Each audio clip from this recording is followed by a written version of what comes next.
8 تا از بهترین خواص سیاه‌دانه که حتما باید بدونید. هلو گایز، چطورید بچه‌ها؟ داخل این ویدیو سعی می‌کنیم که با هم به 8 تا از فوق‌العاده‌ترین خواص سیاه‌دانه بپردازیم و این سیاه‌دانه رو با هم بررسی بکنیم. سیاه‌دانه به عنوان یکی از قدیمی‌ترین و معروف‌ترین گیاهان دارویی شناخته میشه و در طول تاریخ به عنوان درمان بسیاری از بیماری‌ها و مشکلات سلامتی ازش استفاده شده که در ادامه به 8 تا از خواص شگفت‌انگیز این ماده می‌پردازیم. اولین خاصیتی که داره تقویت سیستم ایمنی بدنه. سیاه‌دانه به عنوان یک تقویت کننده سیستم ایمنی بدن شناخته میشه و مصرف مرتب سیاه‌دانه میتونه که به افزایش تولید سلول‌های سفید خون و بهبود عملکرد سیستم ایمنی کمک بکنه. دومین خاصیتش ضد التهاب بودنه. ترکیبات فعال موجود در سیاه‌دانه دارای خواص ضد التهابی قوی هستند.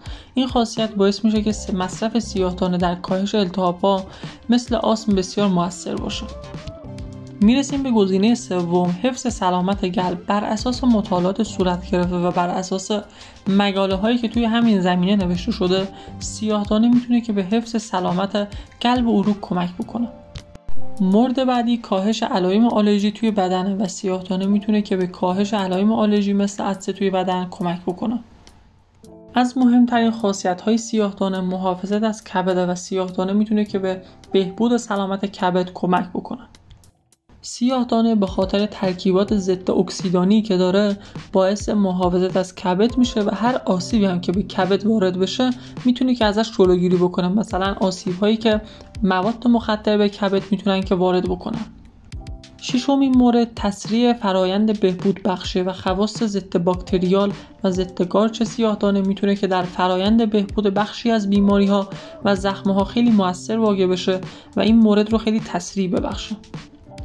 مورد هفتم سلامت پوسته و سیاه‌دانه میتونه که برای حفظ سلامت پوست خیلی مفید باشه و مورد آخر تقویت حافظه و کاهش خستگی ذهن. و بر اساس مورد هشتم یعنی تقویت حافظه و کاهش خستگی ذهن میتونه که برای دانشجویان و دانش آموزان خیلی موثر باشه و اگر که هر کسی میخواد از نظر ذهنی کمی تقویت بشه و بهتر بتونه که امتحانات خودش رو پاس بکنه میتونه که از این ماده استفاده بکنه.